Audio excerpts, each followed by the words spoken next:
अस्सलाम वालेकुम। Welcome to सार स्किल्स इंस्टीट्यूट।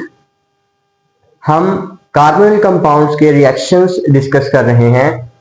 लास्ट टाइम हमने अल्डोल कंडेंसेशन देखी जिसमें अल्डिहाइड या कीटोन में अल्फा हाइड्रोजन प्रेजेंट होने कंडीशन थी, लेकिन आज हमने कैनिज़ेरो रिएक्शंस देखने हैं। अब ऐसे अल्डिहाइड्स ये रिएक्शन देंगे जिनमें अल्फा हाइड्रोजन प्रेजेंट नहीं होगी, ठीक है, कि उसमें कोई भी अल्फा हाइड्रोजन ना हो तो वो कैनिज़ेरो रिएक्शन देंगे। अब कैनिज़ेरो रिएक्शन बेसिकली है क्या? It is a disproportionation reaction. ये कैसे रिएक्शन होते हैं जिसमें सेल्फ ऑक्सीडेशन रिडक्शन हो रही हो, ऐसे रिएक्शन जिनमें एक मॉलिक्यूल ऑक्सीडाइज हो रहा हो और जो दूसरा मॉलिक्यूल है वो रिड्यूस हो रहा हो, ठीक है। इसमें होता क्या है कि हम जो अल्डिहाइड यूज करते हैं उसमें से एक मॉलिक्यूल ऑक्सीडाइज होके कार्बोक्सिलिक एसिड का साल्ट बनाता है, ठीक है, और दूसरा मॉलिक्यूल जो है वो रिड्यूस्ड होके अल्कोहल का मॉलिक्यूल बनाता है। यहां पे जो हम रिएजेंट यूज करते हैं वो 50% एक्वस सोडियम हाइड्रोक्साइड होता है, और ये जो रिएक्शन है ये रूम टेम्परेचर के ऊपर ही हम करवाते हैं, ठीक है। इसका जनरल सा रिएक्शन देख लें। पहले एनालाइज करें कि इसमें कोई भी अल्फा हाइड्रोजन प्रेजेंट नहीं है। कैसे कि जीरो कार्बन के साथ कोई कार्बन ही अटैच नहीं है, मींस के जब कार्बन ही मौजूद नहीं है तो अल्फा हाइड्रोजन तो है ही नहीं, ठीक है।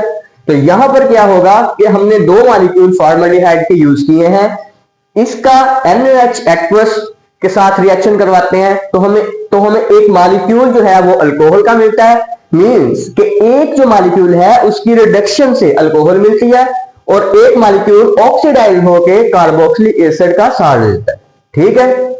अब इसी रिएक्शन को एक इधर भी एनालाइज करें कि यहां पर जो जीरो कार्बन है उसके साथ कार्बन तो प्रेजेंट है, नो डाउट, उसके साथ ये कार्बन प्रेजेंट है, लेकिन इस कार्बन के ऊपर कोई भी अल्फा हाइड्रोजन प्रेजेंट नहीं है, ठीक है। मींस कि ये वाले कंपाउंड भी अब कैनिज़ेरो रिएक्शन देंगे। इसमें क्या होता है कि NaOH मतलब उसी के साथ रिएक्शन करवाते हैं एक्वस NaOH के साथ, तो एक मॉलिक्यूल अल्कोहल में जैसे बेंजाइल अल्कोहल बन रही है और एक molecule salt of carboxylic acid, ठीक है। तो ये बेंजोइक एसिड का साल्ट है, सोडियम बेंजोएट। अब इस रिएक्शन के मैकेनिज्म को देखें। क्योंकि इसमें हमने एक्वस बेस यूज किया है, मतलब OH नेगेटिव आयन प्रेजेंट है, तो ये हमारी जो है पार्शियल पॉजिटिवली चार्ज कार्बन मतलब इलेक्ट्रोफिलिक सेंटर बिहेव करती है।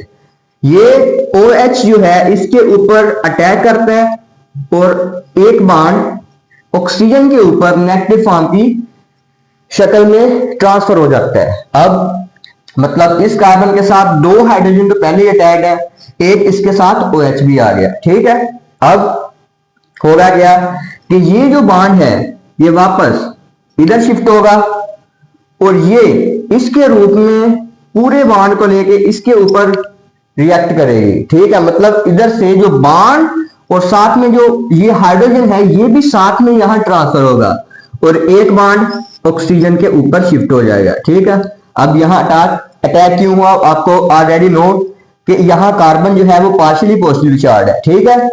तो जब ये वाला ऑक्सीजन के ऊपर जो नेगेटिव चार्ज है वो बैक आएगा तो यहां से एक बॉन्ड जो है वो या मतलब इधर से ब्रेक करेगा और ये इधर रिएक्ट करेगा, तो हमें जो एक कंपाउंड या स्पीशीज टाइप मिलती है, एनायन मिलता है, वो है CH3O नेगेटिव। वो कैसे? अब देखें, ये कार्बन है, इस कार्बन के साथ दो हाइड्रोजन तो पहले ही अटैच है, अब तीसरा हाइड्रोजन भी साथ में है और एक बॉन्ड ऑक्सीजन के ऊपर नेगेटिव फॉर्म की शक्ल में शिफ्ट हो गया, ठीक है।